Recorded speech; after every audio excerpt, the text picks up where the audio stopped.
Have you ever looked at your life and wondered why? Why are you where you are? Why do you live where you live?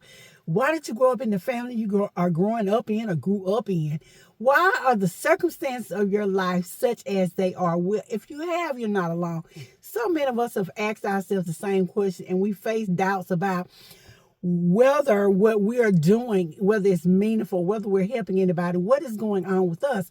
Well, so often we don't know what God knows. He sees what we don't see. He knows what we don't know.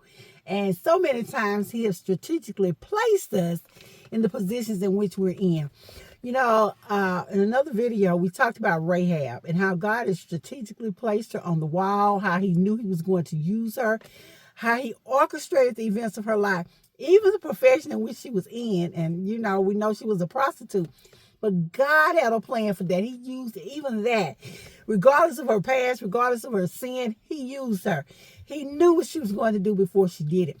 And he took her and he used her to help hide the spies, help deliver his people. He used her to save her own family. And because of that, we know Rahab was placed in the lineage of Jesus Christ.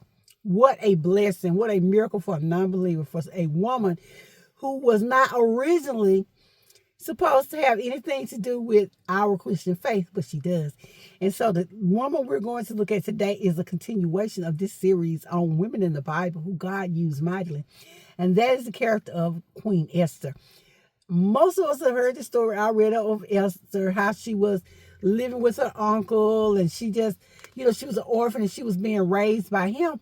But out of sheer luck and chance, she's seen by the king's men. She's beautiful. And so she's taken from her uncle and she's taken to the palace to meet the king, because we know Queen Vashti had upset the king and he decided to remove her from being queen, and he looked for another queen, and Esther fit the bill. She was a beautiful young girl and she found favor with the eunuchs, and she had one and he trained her what to eat, how to talk, he taught her what fragrances and scents to wear. She had got in with the right person at the right time. And what a blessing it was. And it's so easy to look at her life and what was going on and say it was just a coincidence. It's just something that happened. But we know it was not. And because of this blessing, God strategically placed her in that palace in order to save her people, because a storm was brewing. A nightmare was unfolding. And as we go through the story, we understand why she is where she is. I'm sure when she was growing up as a little girl, she couldn't understand why she was living with her uncle. I'm sure she couldn't understand why her parents had died and why she was living where she was living and learning what she was learning. But God knew. And that's what we're going to explore today. I was on LinkedIn the other day and I read an article that a young lady wrote.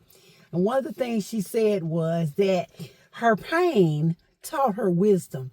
And I thought, wow, how profound is that she learned some lessons from pain. And so often we can think the things that are happening to us are happening and they're hurting us because our feelings are hurt and we just don't feel, it doesn't feel good. But God uses our pain to teach us lessons. And God uses our circumstances and he orchestrates the events of our lives in order to help us and lead us to where we need to go. And the same thing is true here with Queen Esther. God takes her pain. He takes the death of her parents. He takes her being raised alone. He takes all of these things. But all of these things are in preparation for her becoming the queen. They're in preparation for her saving her family. And we know how this goes. That Haman decided he wanted to have all the Jews killed. And he gets the king to sign this decree. The decree saying that they would be hung and all of the Jews were in danger. It was a perilous situation. And the king, after Esther has to go before him, and she goes, but I tell you what she did that I found special. Before she went in there, because she knew there was a danger of her being killed. Yes, she was afraid to go, but as her uncle warned her, she had to go. But what she does is she prays before she goes. She fasts and have them fast and it's 3 days. She does a whole ritual before she goes in. She goes to God. She doesn't just walk bold up in there and say, hey, honey, she doesn't do that. I guess some of that lesson could have been taken from Vashti. But she consults God first. She gets his favor. She has her people to pray along with her. And then she approaches the king. Then she goes in. And then she brings her petition before him. And he gives her a piece of good advice because he loves her. Because she has found favor with him. Her request is granted. She tells her people when the guards come to rise up and fight back. And what a miraculous story. What a beautiful testimony to God's use of a young person, a young lady, his use of us, how he can take anything. He can take what seemingly ordinary circumstances. He can take what seems like something bad and turn it around to work for good. God knew from the beginning what was coming. And so he strategically positioned her in place. He strategically positioned her in the palace, just like he did Joseph, in order to save her people. And what a wonderful testimony that is for all of us. What a wonderful story to know that God loves us so much that he already knows and he's putting things in place just for us. And I thank you guys so much for listening. This has been LaWanda Shields with 2 Cute Life Lessons. And I'll see you guys in the next video.